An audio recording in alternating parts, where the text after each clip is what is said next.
Today on The Express, it's all about the good life and giving back, one can at a time.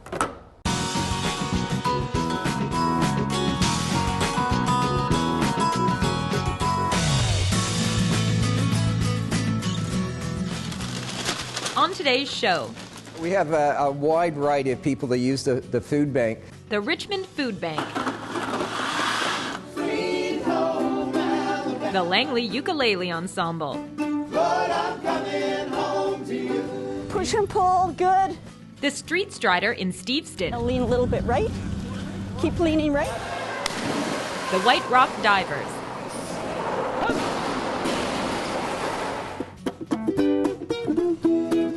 See that and more, local expression. I watched one performance of them and I said to myself, that's all I want.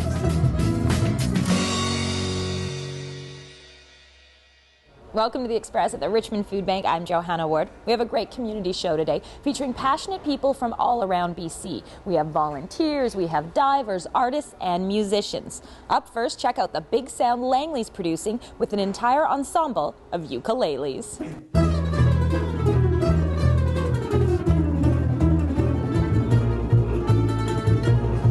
When people think of the ukulele, they think of the tropics.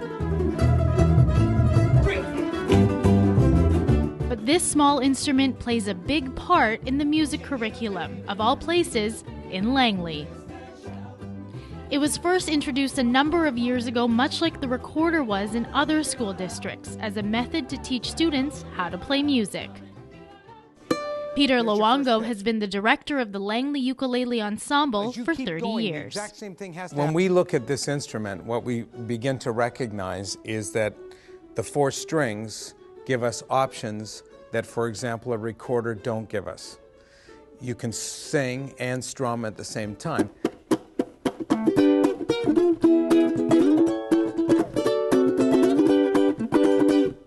We start with music that right away hits the audience as no way, not a chance, and then it becomes boy, anything's possible on the instrument. This ensemble is made up of honor music students from around the district and range in age from 13 to 21. I watched one performance of them and I said to myself, that's all I want. I just want to be performing with them. 2, 3. It was very entertaining and everyone looked like they were having so much fun, and so that definitely sold it for me.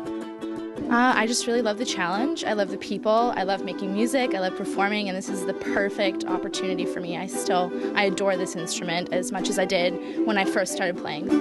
Sweet home Alabama.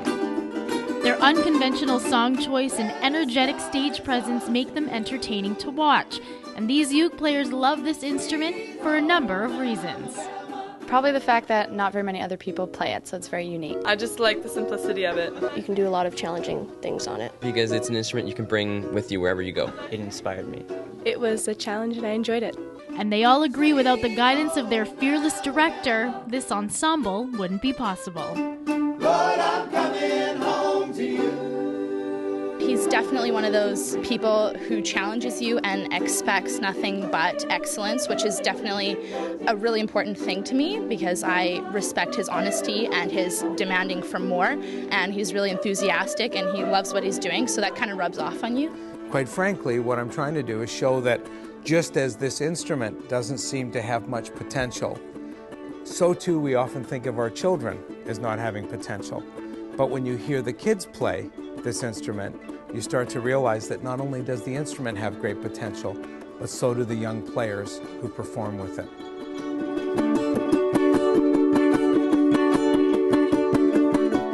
In Langley, I'm Melanie Panetta for The Express.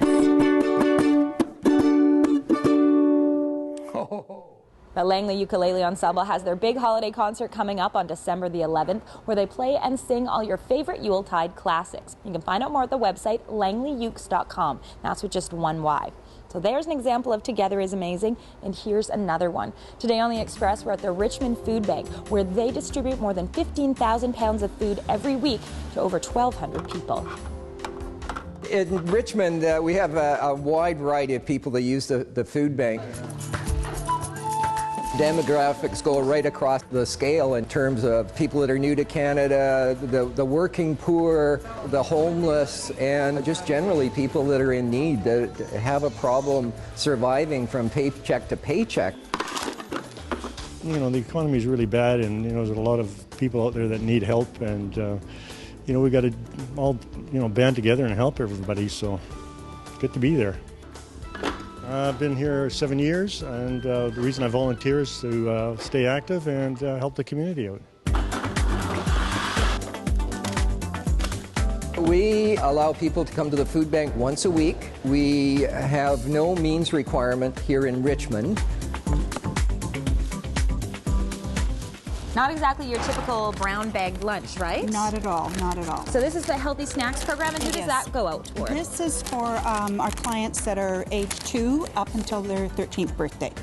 And in it we put in 5 healthy snacks, and so it allows the school-age children to have a recess snack each day if they choose to use it that way. We go through each week at least 15 plus boxes, and in each box there's 15 snack bags. So we do go through quite a number of snacks, and it varies from week to week depending on when the families come in. The volunteer component is huge. We have a relatively small staff, but we have a volunteer pool of 120, 130 people that come in and help us with the distribution. And it would be impossible to do without those volunteers. They're key to our ability to serve the community here in Richmond. I think I've been here 5 years, but maybe more than that. And why do I do it? To help. I started about a year and a half ago. It was something I wanted to do when I retired, and I just enjoy helping out, and the people are great. It's a feel-good experience. The community support is critical. We're a grassroots organization. We do not get any government funding on any level. All our donations come from within the community. 35% of the Richmond Food Bank users are children. And we're going to talk more about what this food bank needs the most a little later on the show. We're also going to tell you about Shaw's Fill the Food Banks program. It's happening on Sunday, November 14th from 4 until 8, and we'll be going live across the country. But right now, it's a story that's an example of why Shaw is so committed to this project and why it's so important to our communities. Introducing the McKay family from Burnaby. Come here. Well, I get up pretty early because Avery gets up earlier than everybody else. And then get them dressed and give them breakfast and have a coffee. Try and get them dressed anyway. When I can catch them, I get them dressed. It's the beginning of another day at Heather Mackay's house. You guys hungry? Want some breakfast? Probably some Life cereal, because Ian loves his Life cereal. And the twins actually really like it too. Avery's like good with a spoon, so it's pretty cute. Heather has been a food bank client on and off since she was a child. Now, as a single parent with her own brood, she relies on the food bank for the basics. Sometimes I find myself struggling, but I mean, it's usually more in a moment than like a big chunk of time. And I was still buying my own stuff, but just the top up that I would get from the food bank would really make a huge difference, so. Even though she works 2 to 3 days a week as a landscaper, she needs extra help, and it's something that she's not ashamed to ask for. I wasn't really using it once I was like on my feet myself, but like my kids, like when I had kids, I needed the formula and the diapers. It's like amazing. I have to go because if I don't go, then there could be a time when I wouldn't have busware or I wouldn't have, you know, other things they need. Like they need to eat meat and they need to eat fresh fruits and vegetables, and like stuff like that is really important for babies, right? Can I have that? Pretty hectic. I get tired, yeah, for sure, but I think I've gotten a bit used to it. I'm Erin Shaw in Burnaby for Shaw TV. Here you go.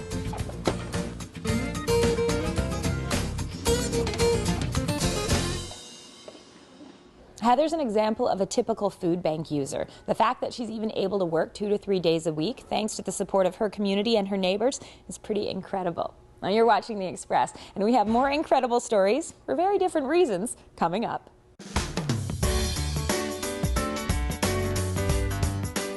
After the break, when we saw that, I'm just wondering, what it is? The Street Strider turns heads in Richmond. 1, 2, 3, a bronze sculpture pays tribute to Emily Carr.